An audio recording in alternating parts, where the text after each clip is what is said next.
The Youth Against Fake Wave project was born out of the need for online safety education in relation to the advent of the COVID-19 pandemic, and the genesis of the project took place during the time of increasing vulnerability for everyday users of the internet.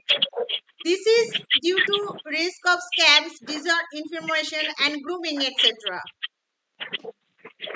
Now, today, it is a great day that we have great speakers, Mr. Alex Wan, Mr. Lorenzo Werham, and Safiu Aminu. Welcome to this program on training webinar, Training the Trainers. Mr. Alex Sluan, he is a very good speaker and project manager and creative strategist, experienced consultant and project consultant with skills in digital development and social media. He graduated BA Honors in Advertising, and he is a volunteer and event organizer of many international projects in London, England, United Kingdom. Mr. Alex, the floor is yours. Brilliant. Thank you very much. So Youth Against Fake Web was born out of the need for young people to better protect themselves online. When we speak to a lot of developing countries and speak to youth workers in general, there's a whole new need for training methods and methodologies to be able to better speak to young people about their experiences online. So this methodology was brought together to make people be able to recognize fake news, be aware of the dangers online, and defend themselves from online scams. Training goals: increase awareness, gain knowledge, and learn how to discuss the issues. So the first part of the methodology is to define fake news. So there's going to be a little bit of interaction. I know we've only got 90 minutes, so some of the discussion sections, do you want to say Q&A to the end and kind of get through the presentation? I think that might be easier. So fake news is false or misleading information presented as news. It is oftentimes most prevalent on the internet. It can have many different aims behind it, monetary, or it might be political, it might be able to drive agendas, or it might be just personal. But there are two different types. You've got misinformation and disinformation. One has a purpose, one is inaccurate information which is naturally spread online. The actual term fake news is used quite broadly and can actually be used against opposition. So as you can see here, Donald Trump, anyone that says anything against him, he would call it fake news. That's fake news.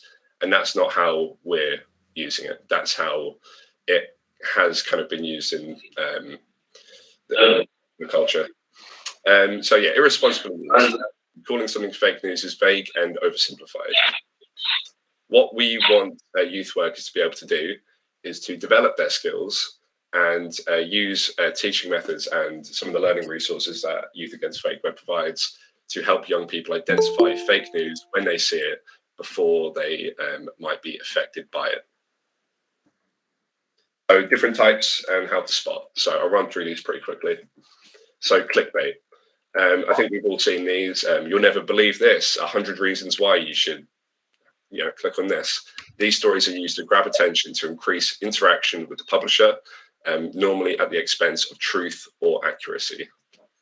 Sponsored content, otherwise known as native advertising, might be an article about a certain medicine, a certain new medicine, but it might be then sponsored by the company that produces that medicine and doesn't have that journalistic integrity that we want from our journalism. Fabricated journalism. This story is usually used in order to simply drive clicks or visitation to the website. It could also be made and released to cause a specific effect. Obviously, we see a lot of this in Russia. We see a lot of this in intelligence warfare. And the reasons are endless and can be very sinister. Propaganda, slightly different. It uses these it uses misinformation, but it uses it in a kind of biased point of view or certain political agenda. So misinformation might be to spread disorientation in a population, whereas disinformation may be used to drive a certain political opinion. As I said, we'll get through these definitions, but you'll see why how all of these different types of fake news can be avoided using our methodologies. Satire parody. So you might find an article that is a joke, but the headline, you might take it, put more than it's worth. Sloppy journalism. Obviously, everyone is able to publish things mistakenly, unreliable information without checking all the facts. Misleading headlines. The UK is notorious for this. Rupert Murdoch and Fox News and all the Daily Express, Daily Mirror, way over the top headlines. Obviously, this is more of an old school media thing, but they can be spread quite quickly on social media sites. Biased, slanted news. People are drawn to the news stories that confirm their own beliefs, which is why we're seeing the rising popularity of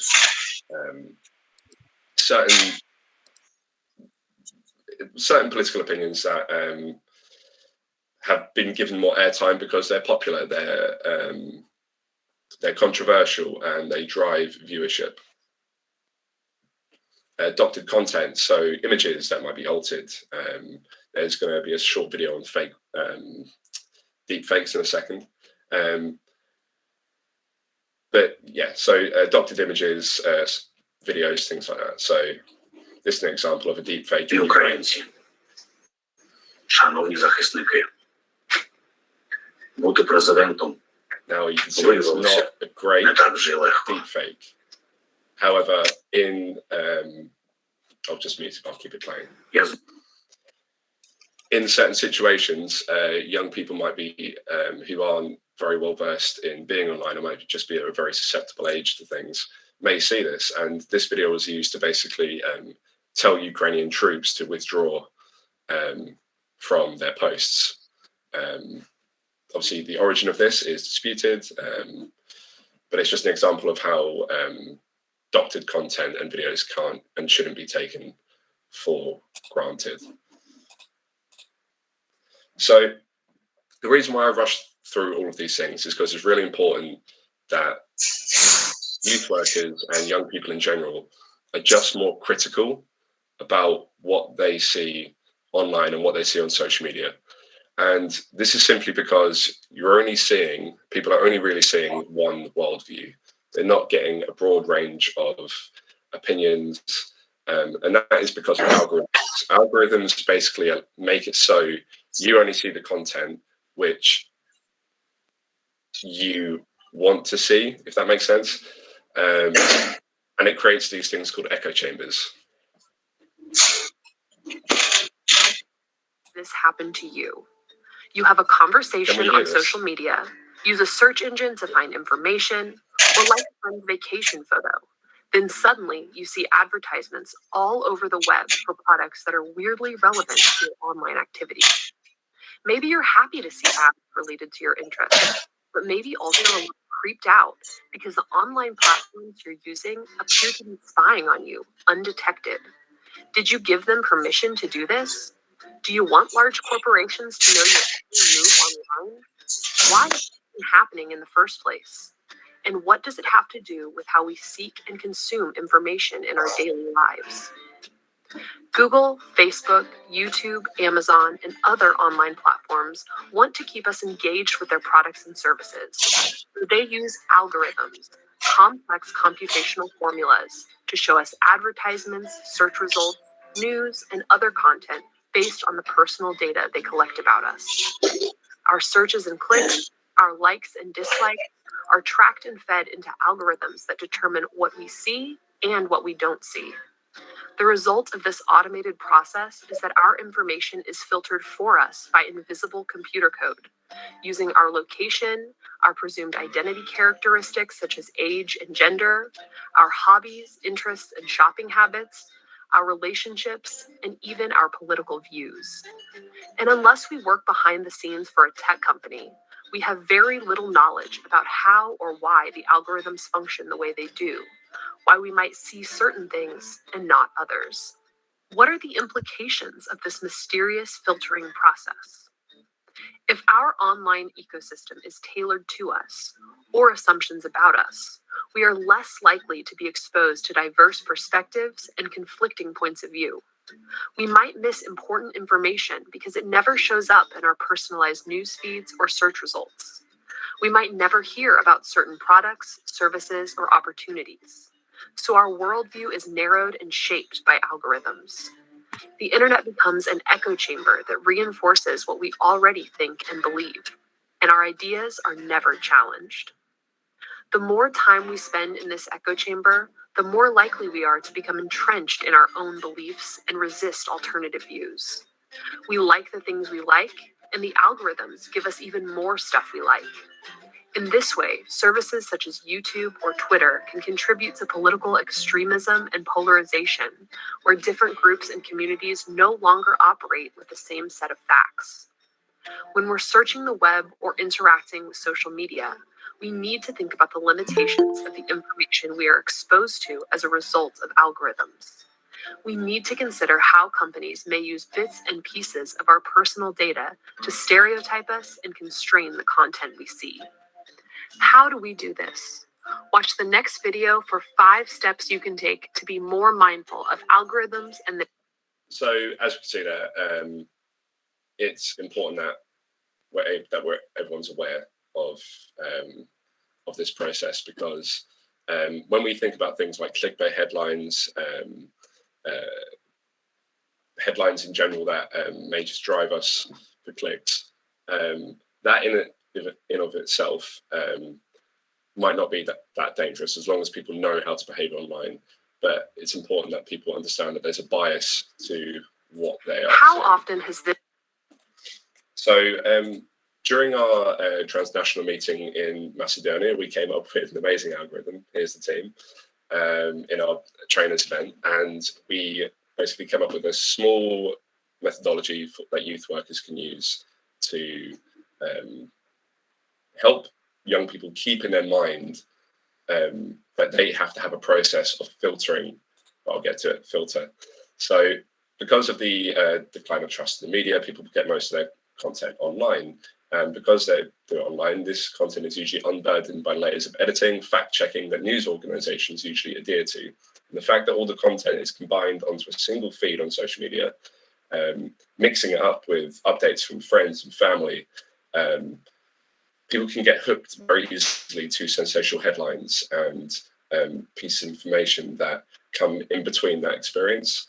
And as we've discussed with algorithms, some of these fake news stories may be appealing or playing on the emotions that may be important to you, decided by the algorithms, which are scarily accurate. So it's important to take a close look at the sources of stories. Do you recognize the website? Is it a credible source? If you are unfamiliar with the site, look into the author. When you are looking at headlines, if they use a lot of capital letters or exclamation marks, that's usually a sign that it's a sensationalist headline and probably won't have a lot of integrity. And also check out the sources as well. Are other media outlets reporting on the same story? Are there any sources? So analyzing, looking into little bits of information and knowing how to behave online. So for instance, like looking at the URL of a website, you may be on a website that's a copy of another website. Just by looking at the URL, you'll be able to discern that. Looking at the about page of a website, or just taking a little bit longer to spend time on where you're reading this article to kind of see what kind of site it is, or the legitimacy of the site. And speaking of legitimacy, if there are a lot of ads, a great deal of ads, pop-up ads, flashing banners, it means that the website is aiming to get a large proportion of their money via ad revenue, which means that they will adhere to tactics of clickbait and therefore fabricated journalism sometimes, and sloppy journalism. Images play a large part in evidencing and proving points. Therefore, they're usually heavily used in news stories. However, as we know, as we looked at the deepfakes, photos and videos can be faked or manipulated. So analysing the website's photos carefully before believing them is using a reverse image search is a way of doing that, but usually take it in with the article itself. And quotes as well. Critically analyse and verify any quotes used on the website. So source, date, location, motivation. And we're talking about here about fake profiles or people that you know, or people online on Twitter throwing these news stories out. Why are they doing it? When was the date? How long ago was it? Is this a story from 2011 that I'm just seeing now in 2022? Things like that people can really easily miss. So going from filter to analysing information to knowing your biases. So as we've spoke about with algorithms, social media is designed to take advantage of your emotions, preconceptions and biases, creating what's known as echo chambers, optimized with attention-grabbing headlines. And most of the time, if they are fake news, it will be partly, partially, or completely factually inaccurate information. Media biases. Now, as we know, there's no media outlet in the world that doesn't have its own biases due to the owners, the writers, politically, whatever. And therefore, stories will be written and sourced to cater to the audience. Biased sources don't necessarily mean they use lies. It just means that they don't include the entire picture. So as we've come to critically analyze news, we want to take this program to get people to critically analyze what news has become online. And as you see here, this is like an old school kind of use of an old school graph of like media conglomerations and where they sit between the left and right wing. When reading a story, try to determine bias by comparing content, question the sources, and thinking critically. It's the important thing, thinking critically about what you choose to believe online. So how to beat fake news, using fact checkers, knowledge and awareness of these subjects, using real resources and fact checks. But I think really it's about being present in mind as you are behaving and interacting online. So we've got another case study here. And I think we all know how COVID became a lot worse because of fake news. And this is just a... Want to know why coronavirus started? Or what might cure it? Well, search online and you'll find thousands of answers, many of which aren't true. I investigate disinformation for the BBC, and I'm often asked, who starts these rumours and who spreads them? Well, as always, the answer isn't straightforward, so I've broken them down into 5 different types.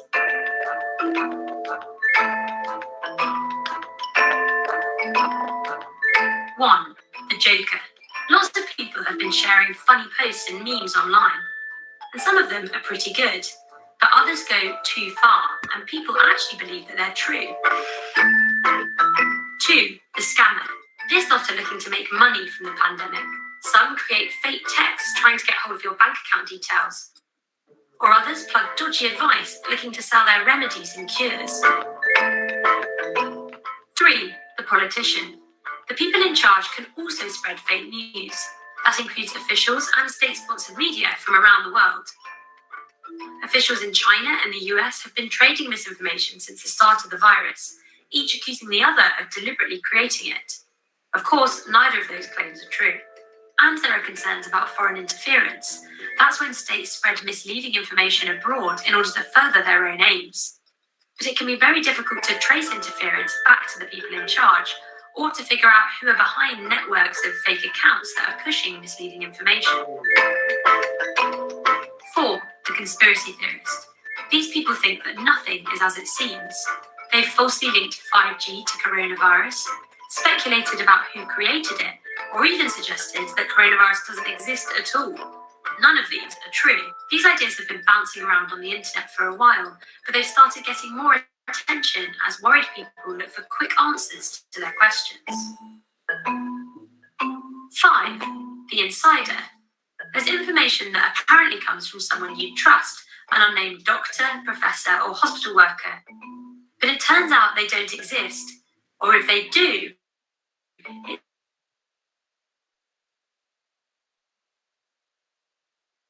in your WhatsApp group who passes it on just in case, or by a celebrity who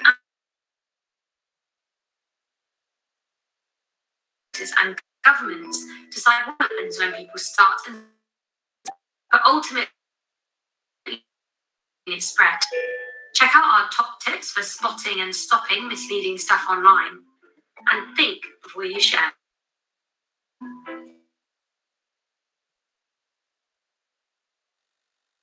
Project, and we hope that in October we'll be able to take this back to you and extend the training further. Want to know why?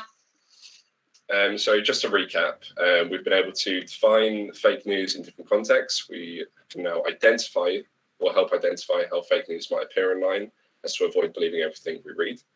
And we can discuss how it might negatively impact society, i.e. COVID. We've discussed Ukraine a lot, but I don't think I have time today. So I'm going to pass over to Lorenzo now for the e-safety and online scams section of the presentation. So I'm going to stop presenting, okay? Yeah, that's fine. And would you also be able to record from where we are, Lorenzo? Because I recorded the last 5 minutes, but I didn't record the start. Sure. Do you know how I do that? Maybe just do it on your Mac. Command Shift 5 and just record entire screen. Not knowing my Mac could do that. Thank you for all attending today. Dr. Sang, would you be able to get a list of everyone that attended today? Yes. Thank you Oh, for brilliant. your valuable lecture on different types of fake news, fake web, Thank you. etc. Thank you. Dear participants, if you have any question, you can write Yeah, the chat box questions, yeah. and he will answer your question. Any questions on fake news? Because I will have to leave soon. Well, once I've got everyone's information, you'll be sent a certificate from the ICS Institute for Community Safety to say that you participated today. And I'll send you the slides from today and how to get in contact with DICE for any future collaboration that you may want to join in with. Okay? Can everyone see my screen? Yes, we can see the screen. How do I record it again? Because it's not working on my Mac. I don't know if I have an older model. If you Control Shift 5 and then capture entire screen.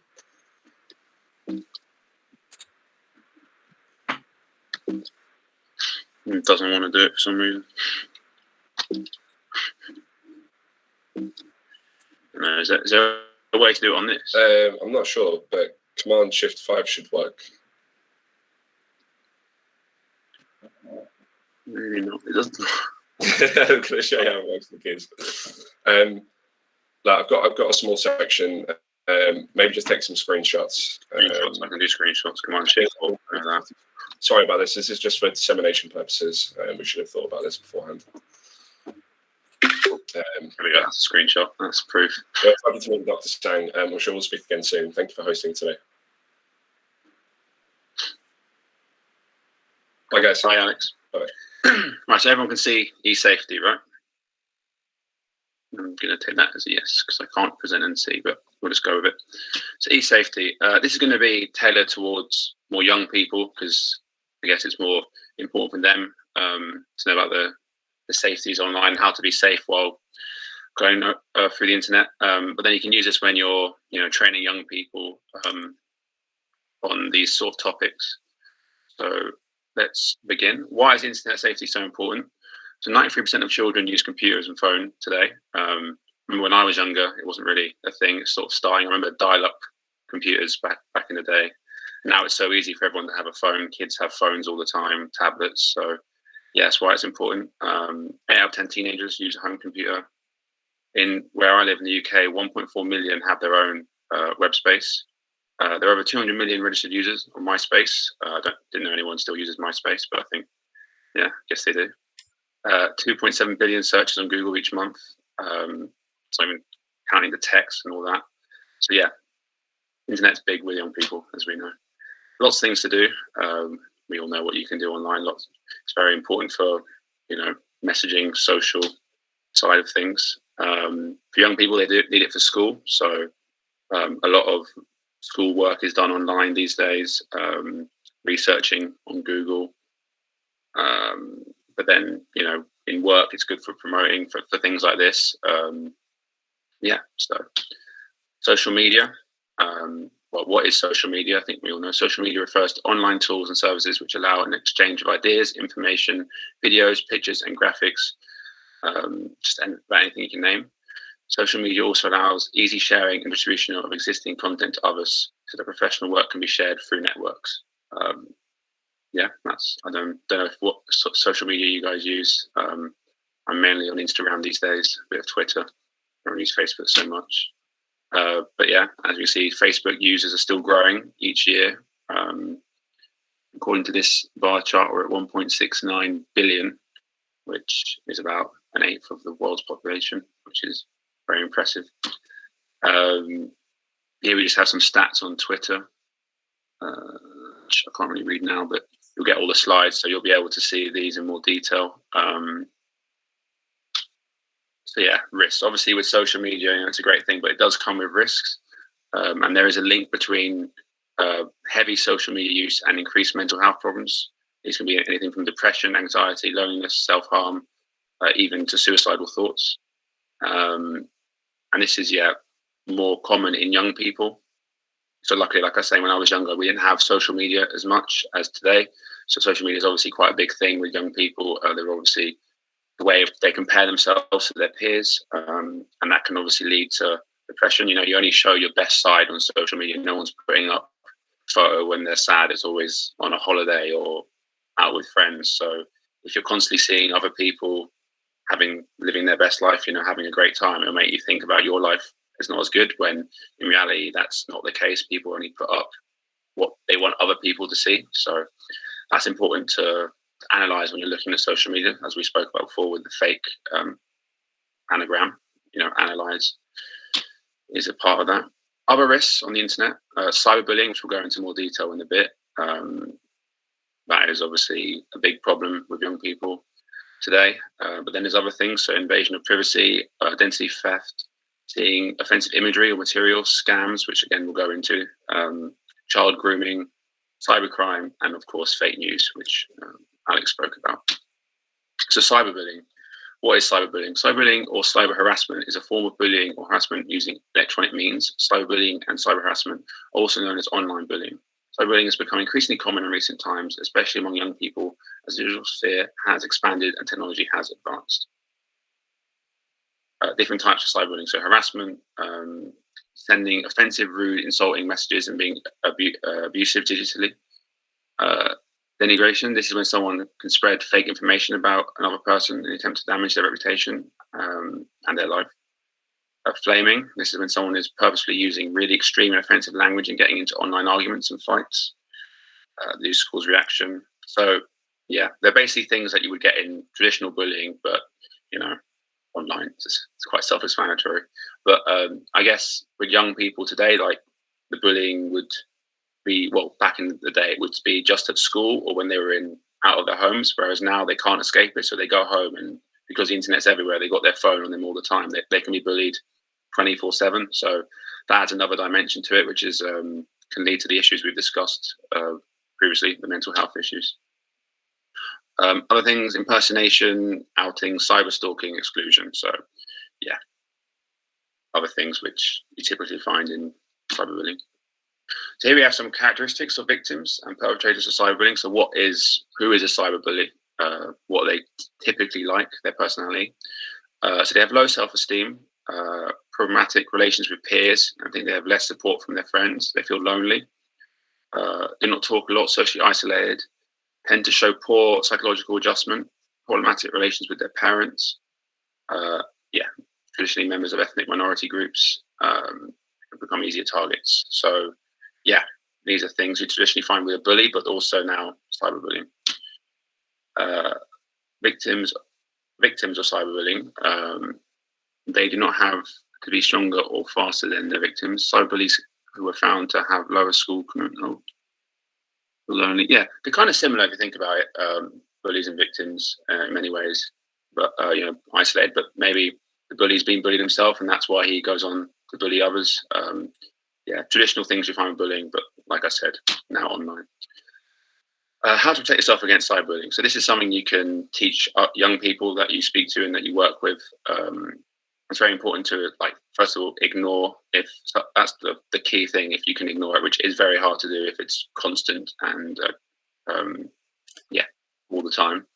Responding to nasty comments from a bully could give them attention to that. So that's what they want, attention, and the easy bully. So try to ignore them if you can. Record and save evidence. So, I couldn't record this presentation, but I'm sure a young person can record stuff. Make sure they keep records of what the bully has done and sent to you. This can be important if something, if the police get involved. It's important to have evidence. And it's becoming useful later. Reach out. So yeah, it's always key to tell an adult, your parent, your carer, your teacher, social worker. Reaching out is key. Cut off contact if you can. So blocking someone online is key to that. There are ways of doing that. And yeah, report. You can report on social media. The problem with reporting is I'm not sure how much gets done by that. So if you report someone on Facebook, what really happens? We don't really not really sure on that one. No one really knows if it actually does anything because they've got so much to deal with. But yeah, definitely the previous four I'd say are key to defending yourself against a cyberbully. There we have a case study. It's got quite graphic.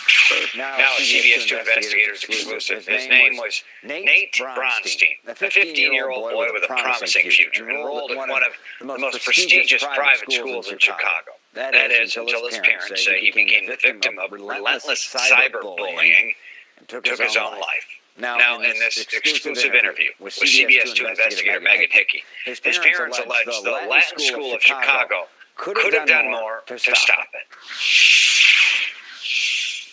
I still can't process it.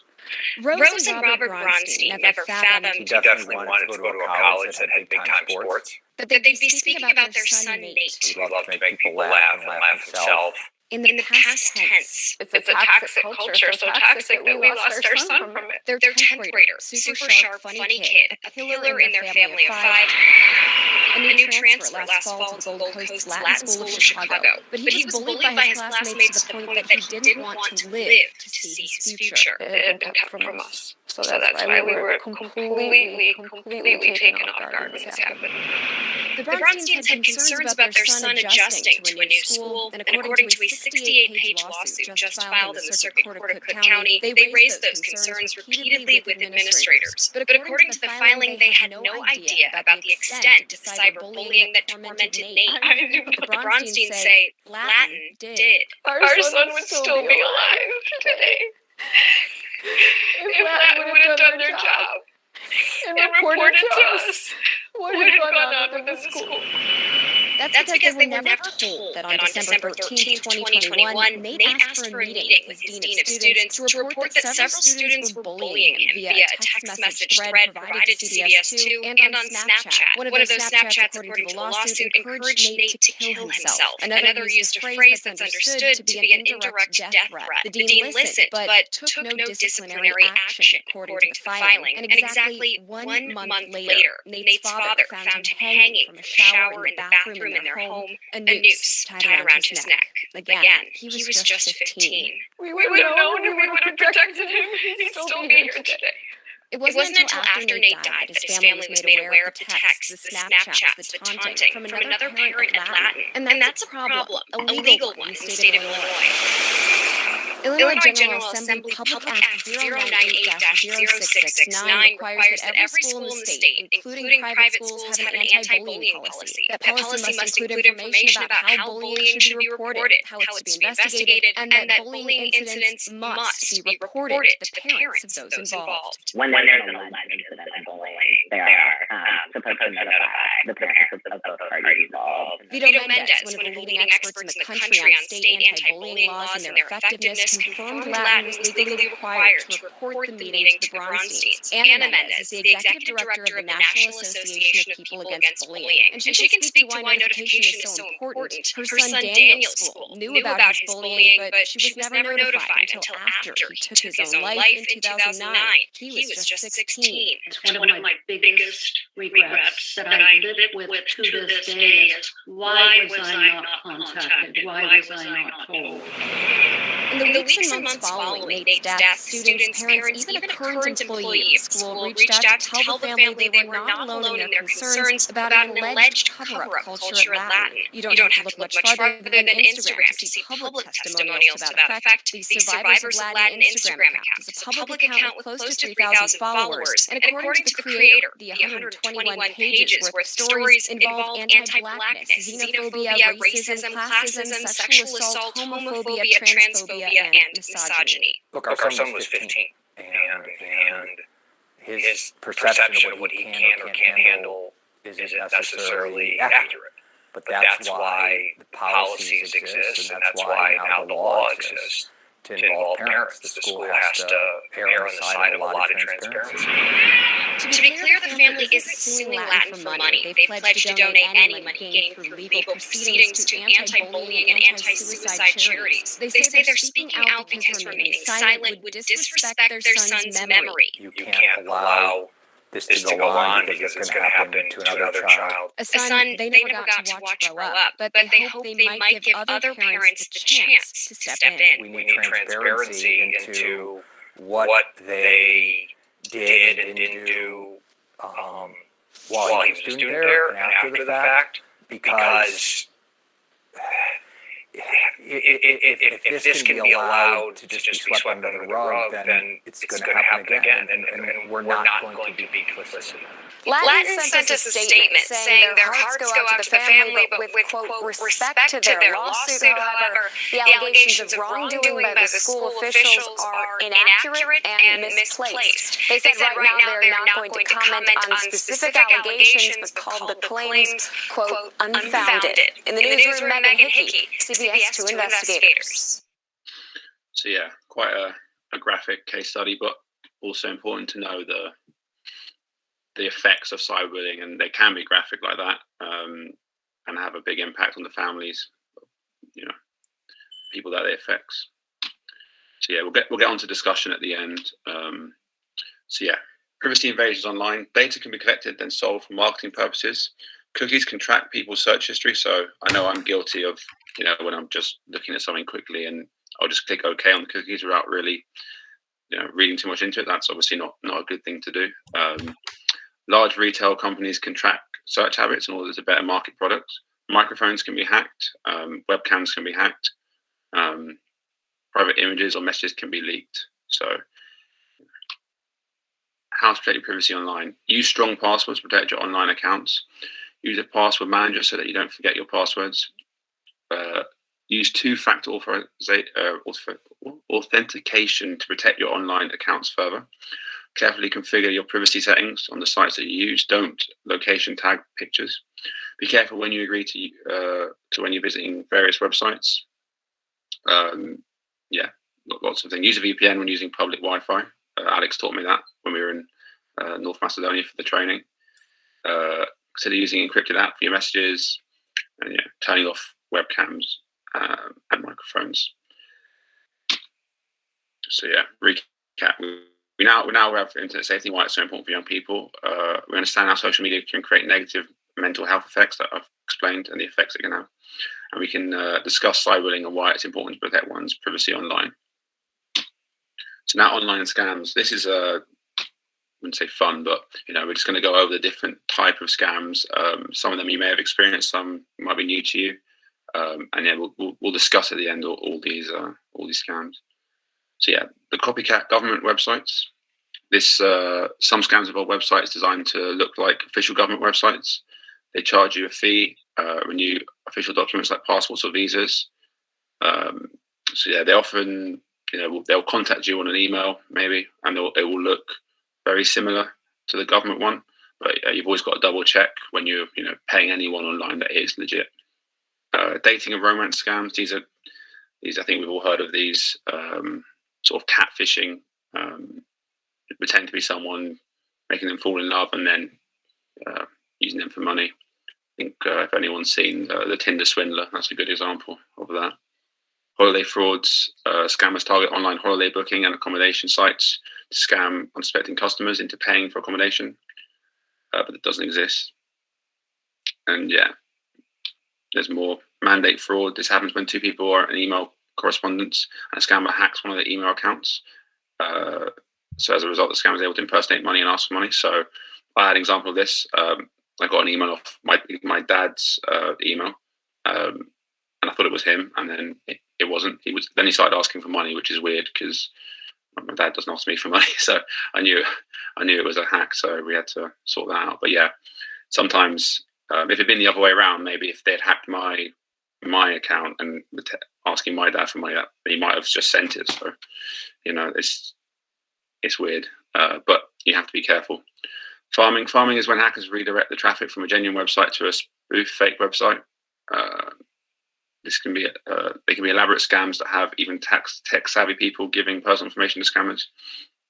Phishing emails. So I think we've all had these. These are fake email pretending to be from your bank or another organization. This email will ask you to visit a website, log on with your account details. I get them off fake Amazon ones all the time. So yeah, it looks like your bank's website. It's really a fake site set up by criminals to get your details. Yeah. So yeah, dating and romance scams. We spoke about that a bit before. Scammers use dating websites, social networks, and chat rooms to get personal details or money from people who they may be vulnerable. They can have negative effects for the victim's mental health and lead to long-term trust issues. This can be more prevalent in older groups, I found, but also it does affect young people who, with catfishing online. I think there was even a show on MTV about catfishing. So it's so common now. But yeah, they can target old people who have maybe lost their partner. So I've heard lots of stories like that. So yeah, they often target vulnerable people. Cryptocurrency scam. So this is obviously a very new one with the rise in crypto. And they found it as starting out an opportunity to steal money. So since the crypto boom of 2017, there were tons of new cryptocurrencies hitting the market every day. Scammers, the cryptocurrency is the next big thing, and the future payment methods. They'll start up a cryptocurrency and sell you at a low price. They'll make you believe the coin will boom after a project launch.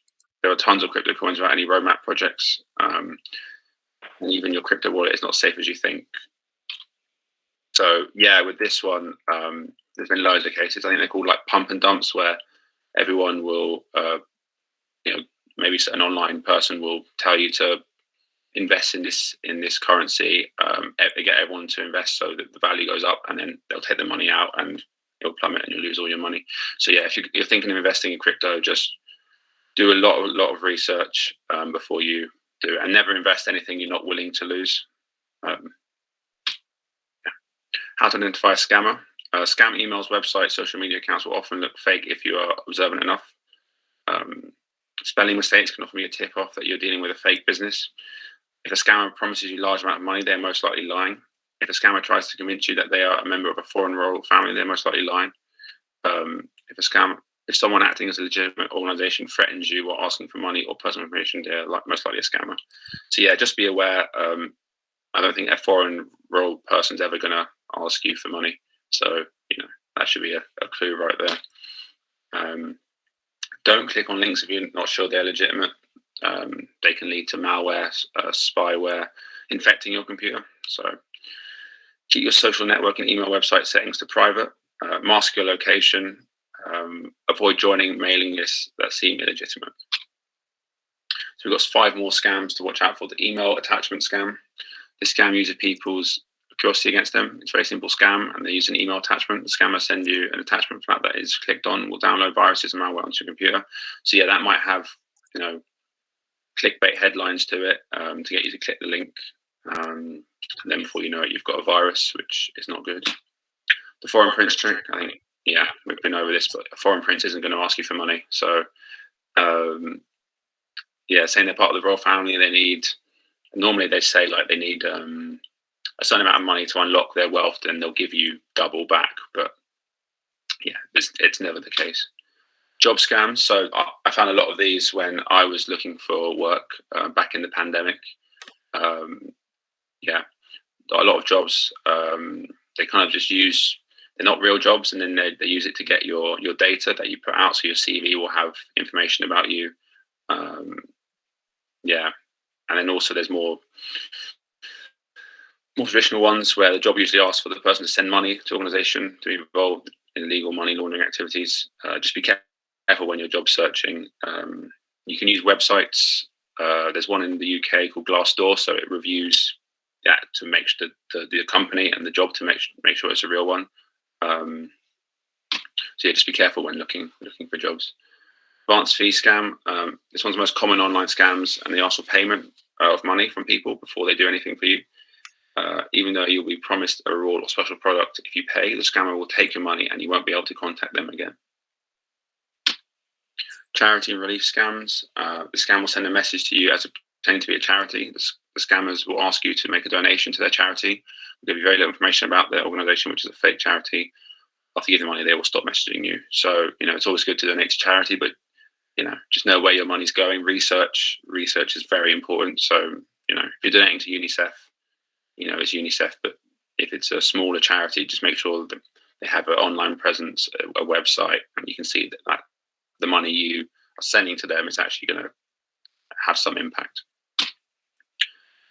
Below is a list of potentially concerning behavior on an online dating website. So yeah, this is about the dating scams, how to sort of identify. So if there's immediate requests for outside communication in the first message, mostly via email, WhatsApp, Google Hangouts, or Skype. The scammer is asking for contact details because they are taking their profile down. The scammer message seems to be very generic and not personalized. The scammer is being overly loving or complimentary, especially at the beginning of communication. The message is written with poor grammar or spelling errors. Request for money no matter what the amount. Log into the bank for them. These should be red flags. Just be careful on online dating websites. Discussion will go into that later. So yeah, we're now aware of the most popular forms of online scams. We understand the need to be cautious and vigilant, especially with personal information, and we can better identify potentially concerning behavior from possible fake profiles. Okay, so that's completes the training part. I think we're now going to go on to a bit of a discussion. So let's go back to, let me get out of this first. So are there any questions just off the bat anyone has about what you've been taught by Alex and I today? Thank you, Mr. Lorenzo Verham, for your beautiful lecture on fake news, social media, fake web, etc. Dear participants, if you have any question, you can write the chat or you can ask Mr. Lorenzo. He will answer your questions.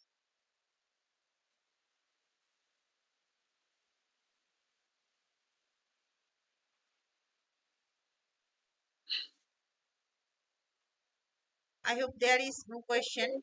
So our next speaker, Mr. Sophie Amin. Thank you for wonderful. My name is Amin Mohammed. Yes. Yes, Mr. Aminu Muhammad, if you have any question. I'm calling from Nigeria. You can use the chat.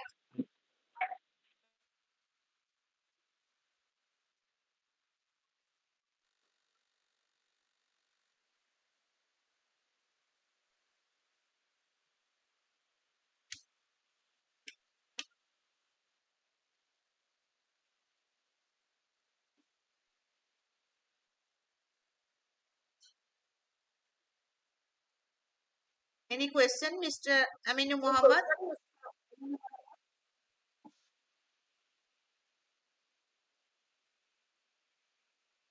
So our next speaker, Mr. Safiu Aminu. He is Secretary of Climate Action Group, Sokoto State, Nigeria. And he is environmentalist, volunteer, tree planting ambassador, and climate change activist. He graduated in animal science from Usmanu Danfodio University, Sokoto, Nigeria. He has interest in agripreneurship and agricultural advocacy. Mr. Sofio Aminu, please go ahead. Thank you. Thank you, Dr. And good afternoon, everyone. I also want to use this opportunity to thank you, Doctor, for giving me this opportunity to be as a speaker on this important topic, fake wave. Actually, before I start my presentation, I would like to explain explain what waves is all about. And as we know that when we say peg, we mean that something that is not genuine or something that is not true. Then wave, when we say wave, that means it's just a short way of saying website. A website is a collection of a www, or the meaning of www is mean World Wide Web and maintained by the owner of the web. Example of website include www.gmail.com, www.cnn.com, etc. These are all examples of website. Then what is www? This web, World Wide Web. Now what I'm talking about, what www is a collection of multimedia document and files. Example: audio, video, and sound or images is what is meant by World Wide Web. Then when we talk of fake wave, a fake wave or fake website are any illegitimate internet website used to deceive users into fraud and other malicious attack. That means fake websites are created in order to either fraud users of that web or other malicious attacks such as to scam them or to collect some vital information about them or biography about them or other necessary informations relevant to them to either share or to use them in other illegal activity. Therefore, there are two important ways in which one can be able to identify a peg wave. Any website that you saw or that you want to use, you have to take a very good caution. You have to take a very good caution before you click or use that website in order to prevent yourself from using a fake website. Therefore, what are the two important ways in which one can identify a fake website? This way include, you have to feel one, pay close attention to the URL. When we talk of URL, it means the uniform resource location of the website. Then the URL of any web, it is what serves as the identification of the www, that is World Wide Web. You have to consider it. Any website given to you, you have to take a very good take a close attention to observe the URL of that website, because by considering that URL will help you to identify whether the website is a fake or it's a genuine website. Then you also have to check the connection or you have to check the security or check the connection security indicator. What is the connection security indicator in a website? It is the HTTPS. That is the security indicator of any website. Because why it is security indicator? Because it is the HTTPS in a website that will help to save your to indicate that you have to that the HTTPS. It is what serve as a secure or security or what secure your connection. Because if you click on any website that does not have this HTTPS, and the meaning of HTTPS means high text transfer protocol. That means your connection or your information are not secure once you click on that website. Therefore, you have to ensure that the website you are going to you are to use or click has that HTTPS, that is hypertext transfer protocol, because the hypertext transfer protocol is indicated that you have a secure connection to the website you are to use. Then you should never and ever trust any hypertext transfer protocol that does not, or that is not going to secure your information. Then there's a certain hypertext transfer protocol that one should not trust, which is any hypertext transfer protocol that is HTTP does not have a small s at the end.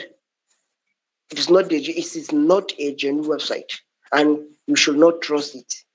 You should not trust that website, because a genuine website must have the hypertext transfer protocol with a small s at the end. After P, there is a small s. But any website you realize or you observe the hypertext transfer protocol, it is just written like HTTP without S. That S, it is what serves as the secure or the security of your information.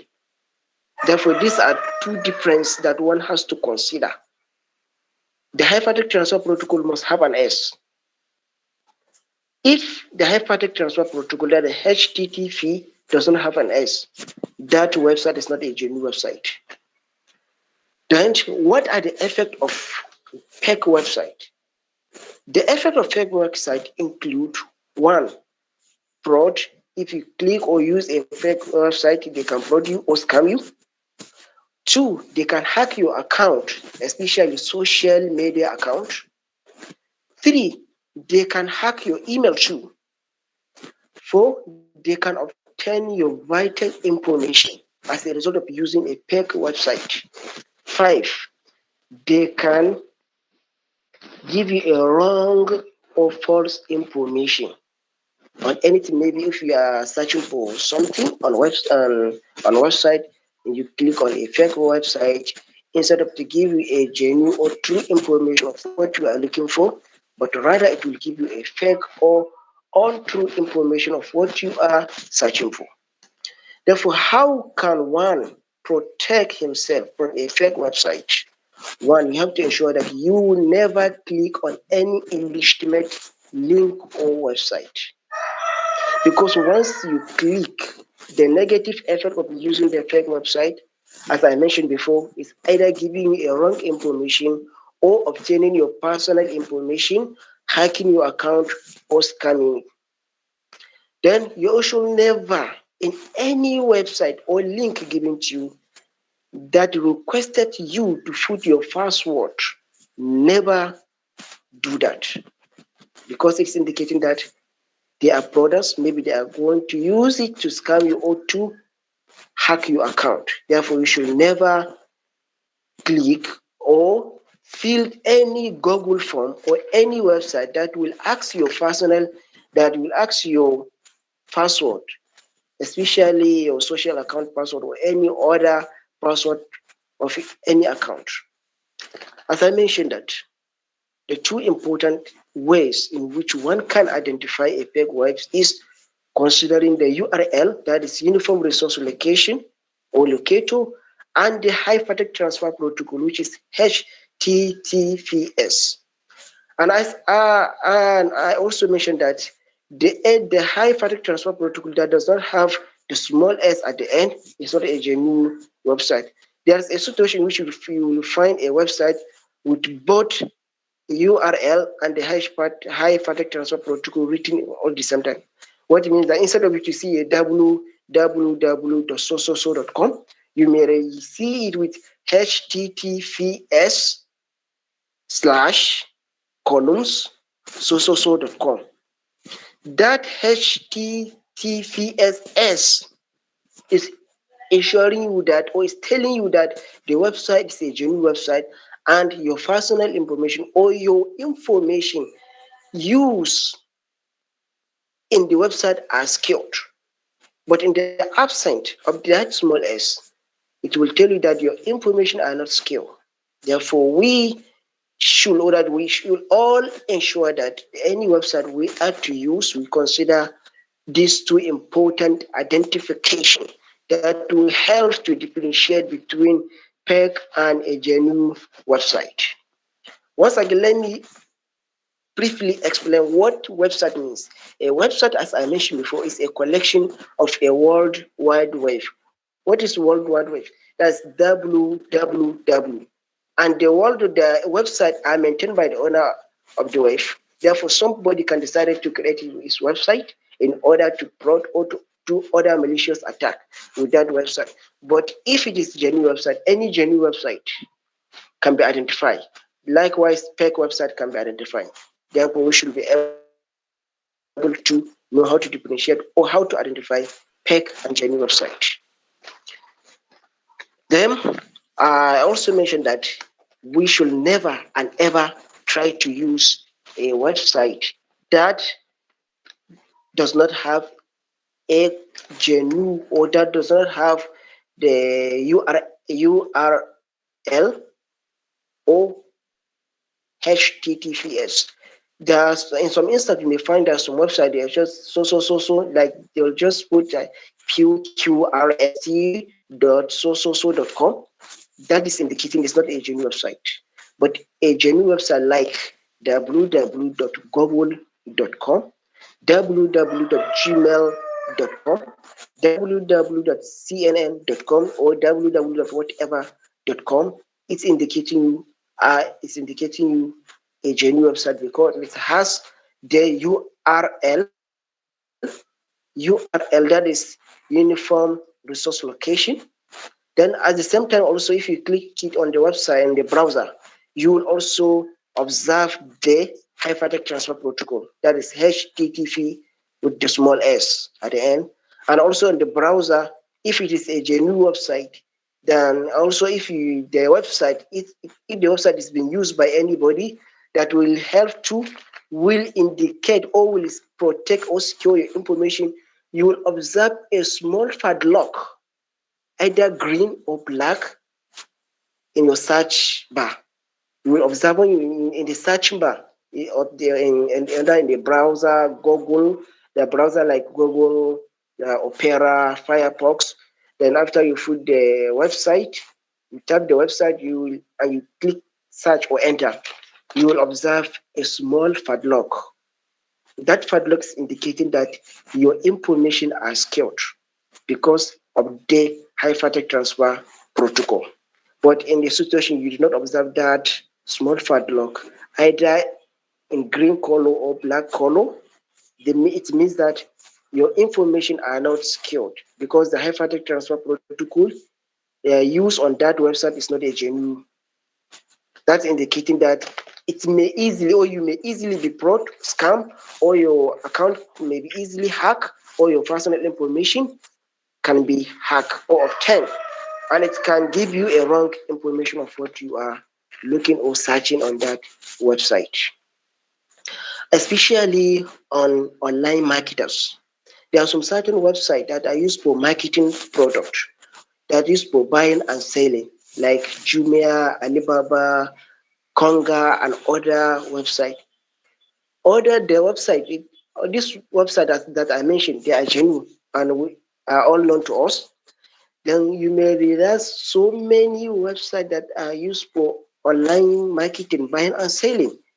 And from what I have mentioned, in considering to the URL and HTTP, you will be able to differentiate or know whether that marketing or that online marketing website is a genuine or fake. Because by consideration of what I mentioned, it will help you that not true. It will help you and prevent you from buying or selling anything from this fake website.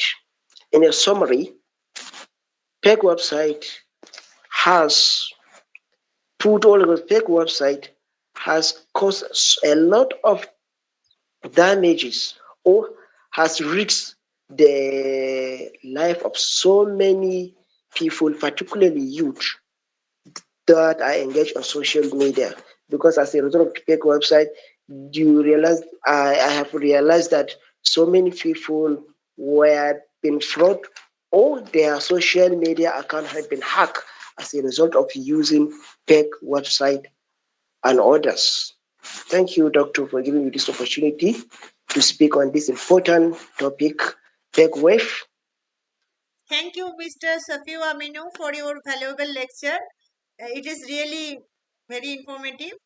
And now I'm going to our next speaker, Mr. Rasak Akorde. Mr. Rasak Akorde. So I hope he has some internet connectivity issues. He left the meeting. Okay, no problem.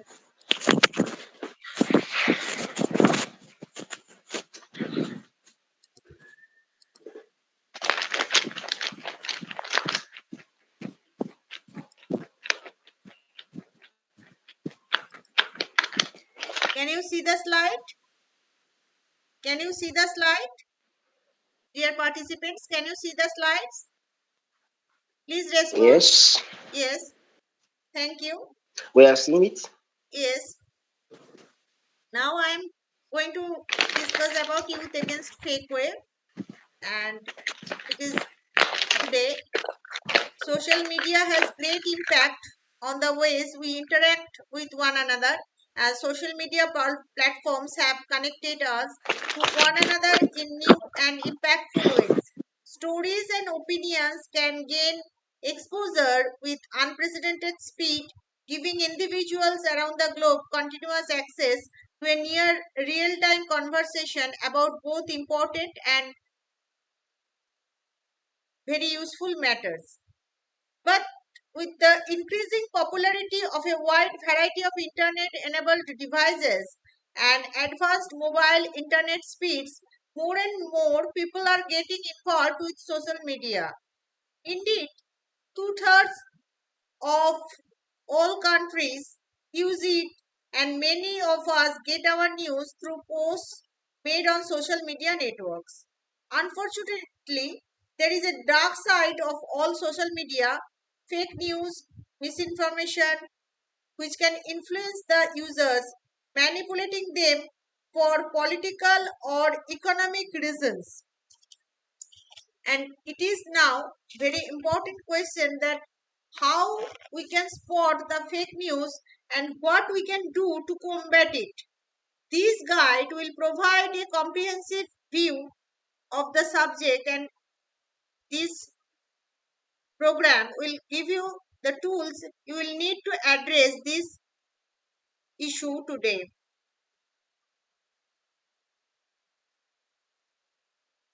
Fake news is false or misleading information presented as news. It is often most prevalent on the internet. Fake news can have many potential aims behind it, and some example of these are making money through boosting clicks or insight, making money through ad revenue, spreading misinformation, spreading mass hysteria, inciting violence or causing instability, undermining democracy, psychological operations, informations warfare, and mind control.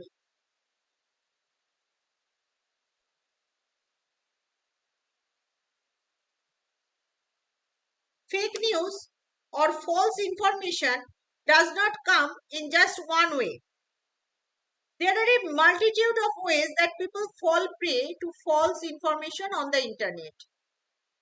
Many studies indicated that students have trouble judging the credibility of online news, Facebook and Twitter feeds, photographs, videos, blog posts, and other digital messages.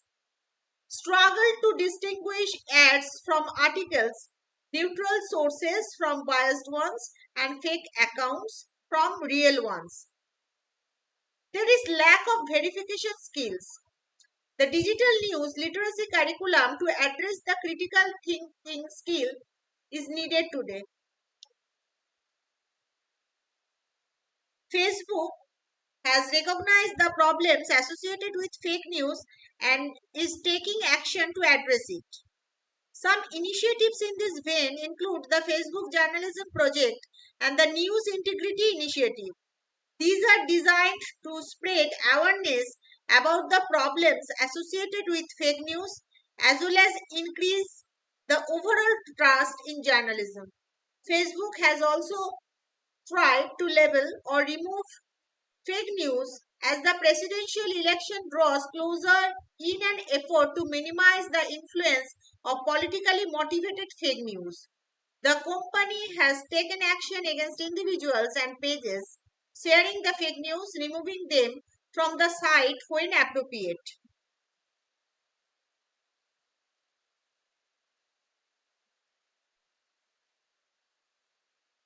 Fake news is fabricated with the intention of misleading or confusing readers. These are stories that are either partly or completely false. Their aim is for you to click on them.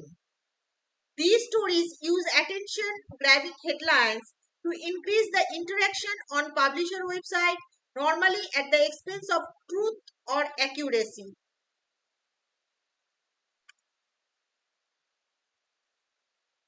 The sponsored content, these are stories that are made to appear as independent and unbiased journalism when in fact it is sponsored by the same people it is investigating or talking about. This therefore makes the story very biased and can undermine the journalistic integrity of the news.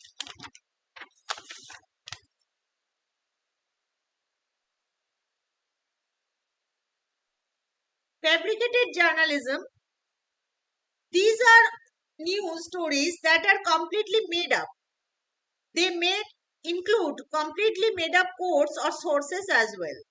A story like this may be made in order to simply drive clicks and attention to a website, in turn making money. However, fabricated stories could also be made and released to cause a specific effect.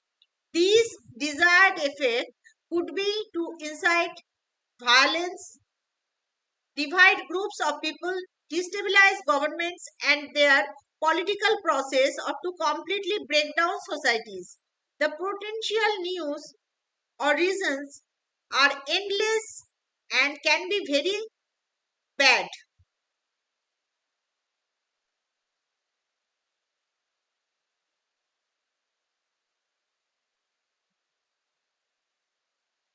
Propaganda are news stories that may or may not be true, that are written in a way that hopes to use misinformation or scare tactics in order to promote a biased point of view or particular political cause or agenda.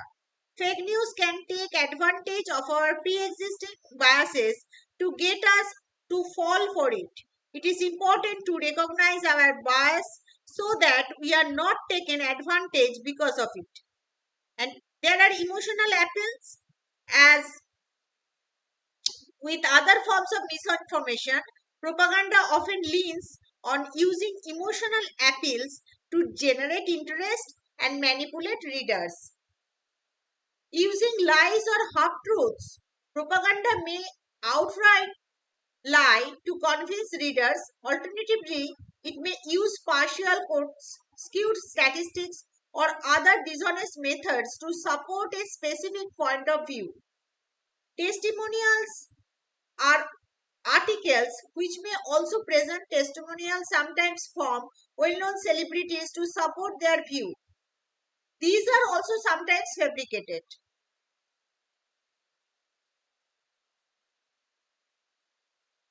The satire or parody, which are shown in many websites and social media accounts that publish fake news stories purely for entertainment purposes and have no malicious intent with their publications. Examples of these are The Onion, Waterford, Whispers, The Daily Mass, etc.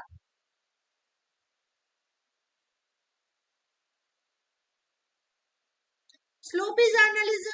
Sometimes reporters or journalists may publish a story with unreliable information or without checking all of the facts. These can unintentionally mislead readers.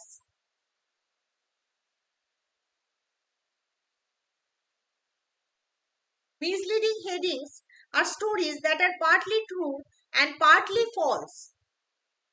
that can be reported in such a way using misleading or sensationalist headings. These types of news can spread very quickly on social media sites, which only where only headlines and small pictures of the full article are displayed on audience news feeds.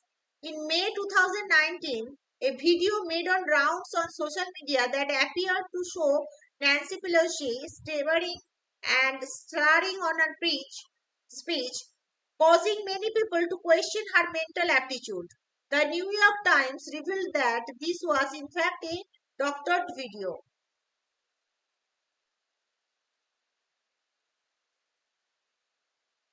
Biased or slanted news, where many people are drawn to news or stories that confirm their own beliefs or biases. Therefore, fake news can prey on these biases. Social media algorithms and tend to display the news and articles that they think we will like based on our data. In early 2020, a number of myths began making headlines regarding the supposed treatment of COVID-19, commonly referred to as coronavirus. Many claims were presented as fact, including the idea that eating more red meat or coconut oil could treat the virus.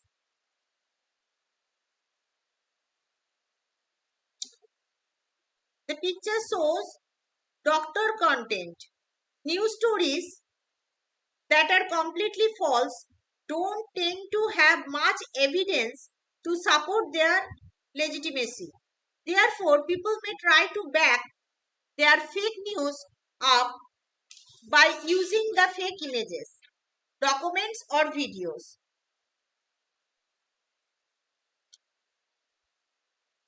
This slide shows the solution how to spot false information or fake news. We have to take a closer look. Check the source of the story. Do you recognize the website? Is it credible or reliable source? If we are unfamiliar with the site, we should look in the About section to find out more information about the author. We have to look beyond the headlines. We should check the entire article.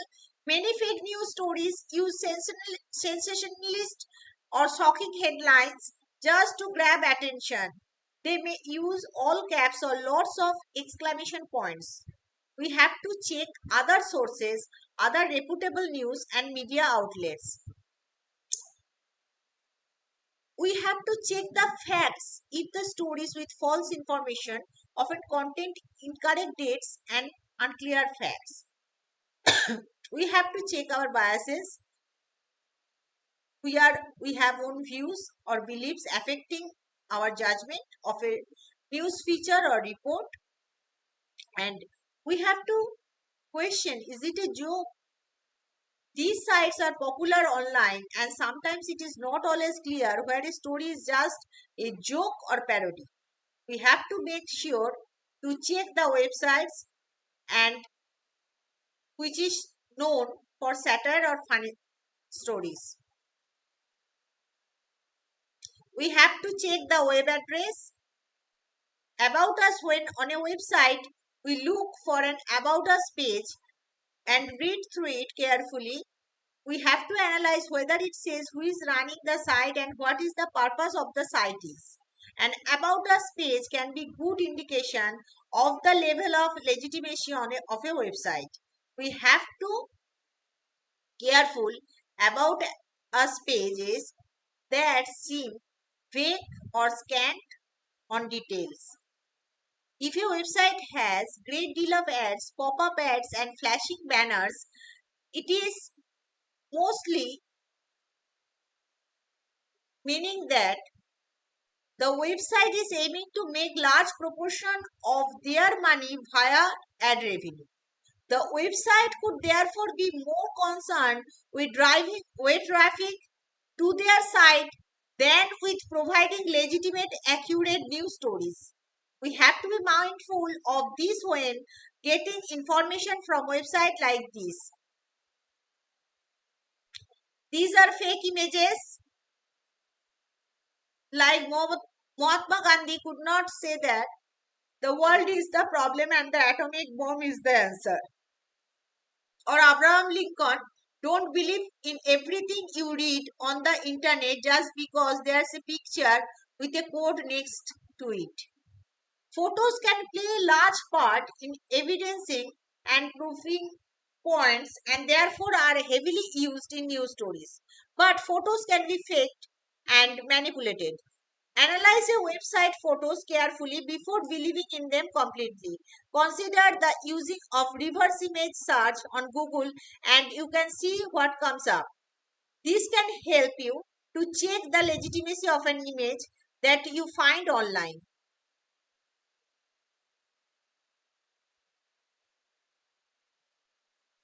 People fall for fake news because a growing decline in trust of the media and the government. People can now create content very quickly by the layers of editing and fact checking that news organization adhere to.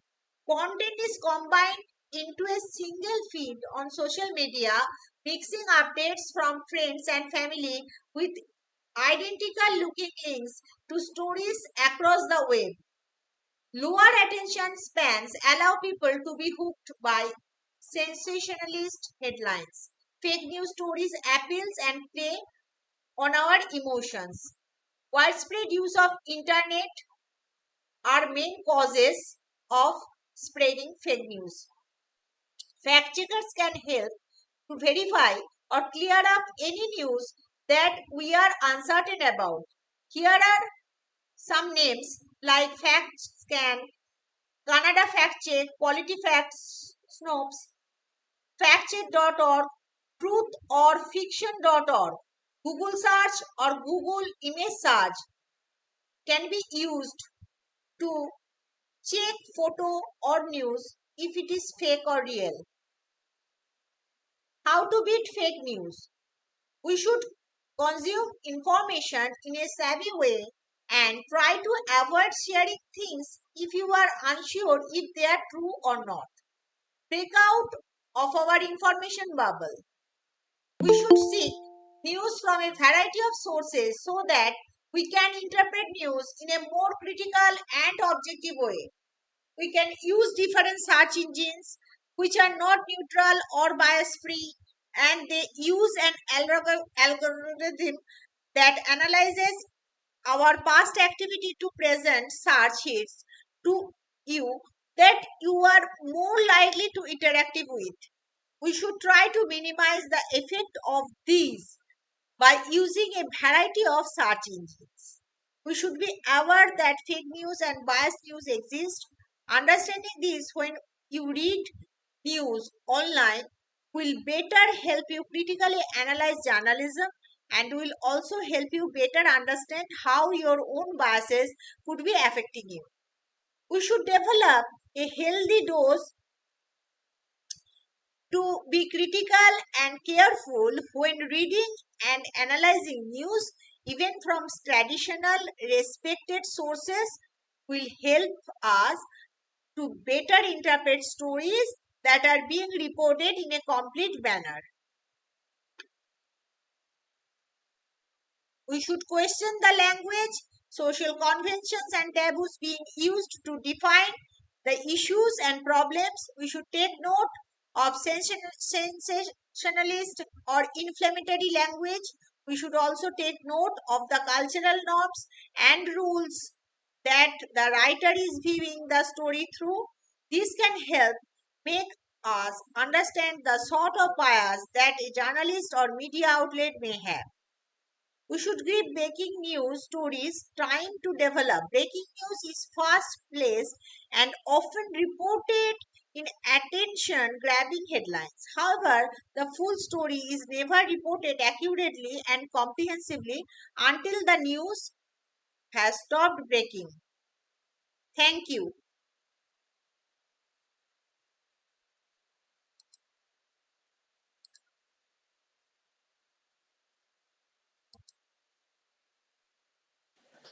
Thank you for this wonderful presentation. actually is very interesting and exciting. Mr. Obed Neme, thank you for joining us today. Please unmute yourself. Please unmute yourself. Mr. Obed Neme, can you hear me?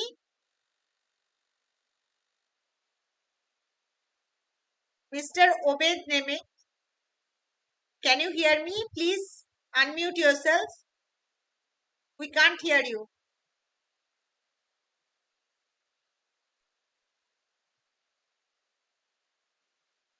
I think. Hello, doctor. Yes, we can hear you now. Yes. We have started our program sharp at 1:30 p.m. GMT. Okay, thank you. How are you? Yes. Look. Do you want to speak about youth against fake wave today?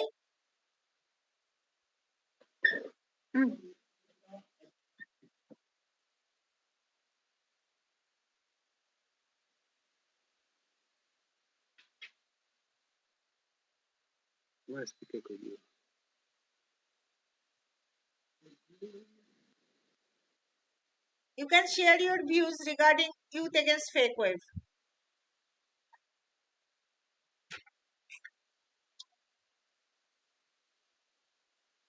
We can't hear you.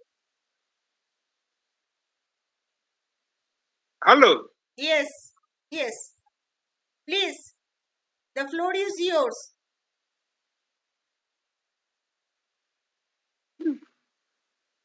You can share your views about youth against fake wave.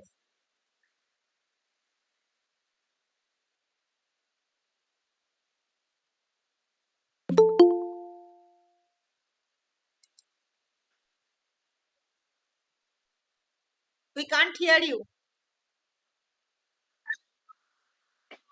I'm not like this. Go for down.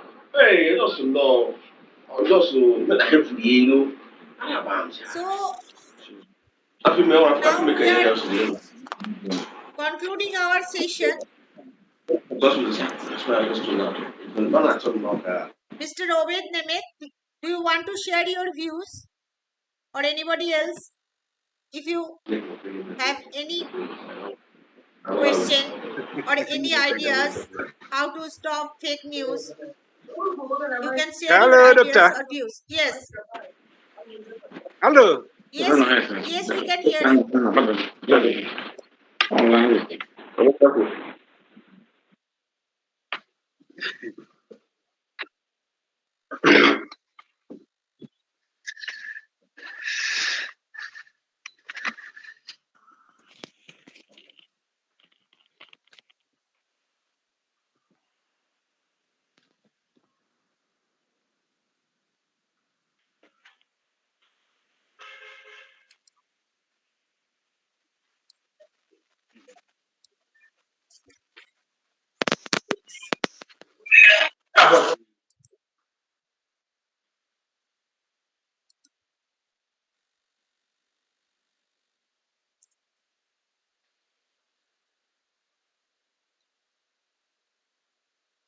The feedback link for certificate is in the chat box.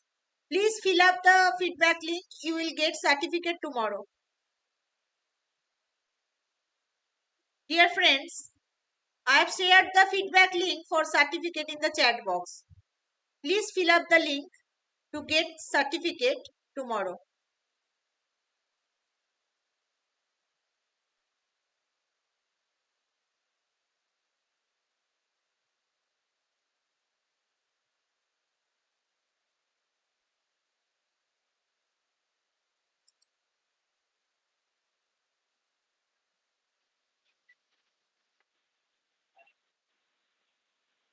Okay, thank you, madam.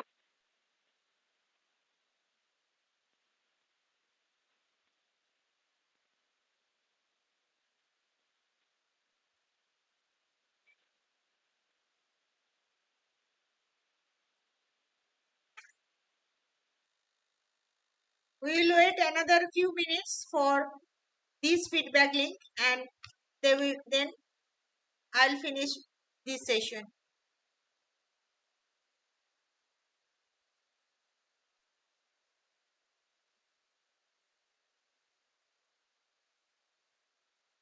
Thank you everyone for joining us today. Thank you. You are welcome, madam. Thank you.